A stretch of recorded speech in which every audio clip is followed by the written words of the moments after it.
দেখুন বন্ধুরা, একটা জিনিস লক্ষ্য করুন। এখানে দুটো শিয়াল কি যেন কিছু একটা খুঁজতেছে। তারা আসলে কি খুঁজছে আমরা জানবো আজকে।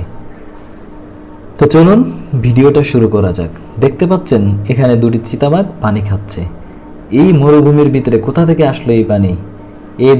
দেখতে পাচ্ছেন যে একটা লোক তার হাতে করে একটা ব্যাগের ভিতরে সে 4টা 5 লিটারের বোতলের ভিতরে সে পানি ভর্তি বোতল নিয়ে আসছে। এখানে সে আসার পরে এখানে একটা গর্ত করলো। সেই গর্ত করার পরে সেই গর্তের ভিতরে একটা পলিথিন বিছিয়ে দিল, যাতে পানিগুলা ঢালার পরে এই পানিগুলা পাথরের ভিতরে মিশে না যায়। তো দেখুন, যখন তার গর্ত করা শেষ হয়ে গেল, সে পানিগুলা সুন্দরভাবে গর্তের ভিতরে ঢেলে দিল।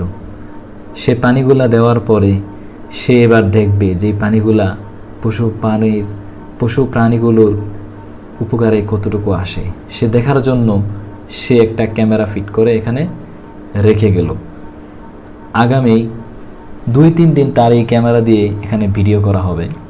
দেখতে পাচ্ছেন যে কালো রঙের 2টা পাখি এবং পরবর্তীতে 4টা টিয়া পাখি চলে আসলো তার এই পানি পান করার জন্য। দেখেন, টিয়া পাখি পানি পান করতেছে, তার মাঝে আরেকটা পাখি চলে আসলো পানি পান করার জন্য। সে এতটা খুশি, সে গোসল করতেছে পানি দিয়ে। দেখুন, একটা ময়না পাখি চলে আসলো। পরবর্তীতে দেখেন যখন রাত হয়ে আসলো তখন আরো 2টা পেঁচা চলে আসলো। আসলে দেখেন, এই যে পরের দিন সকালে যখন আবার দেখতেছিল যে কয়েকটা চিতাবাঘ তার বাচ্চা নিয়ে পানি খেতে চলে আসছে। এই যে একটা মরুভূমির ভিতরে এতটা তৃষ্ণার্ত এখানকার যে প্রাণীগুলি, এই জিনিসগুলো যদি উনি চিন্তা না করতো, না বুঝতো, তাহলে দেখেন পানি না খেয়ে তারা কষ্ট পেত। আমরা মানুষ যদি একটু সুন্দর চিন্তা করি, আমরা যদি একটু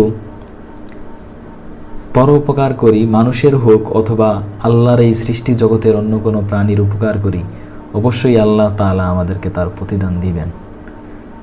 ইতিহাস থেকে আমাদেরকে শিক্ষা নিতে হবে। বনী ইসরাইলের যুগে এক মহিলা এরকম একটা কুকুরকে পানি পান করিয়ে সে তার জীবনের সমস্ত গুনাহ মাফ পেয়ে গেছে। প্রাণীকে যখন আপনি পানি পান করাবেন, তখন তারা এই ববুজ প্রাণী আপনার জন্য দোয়া করবে।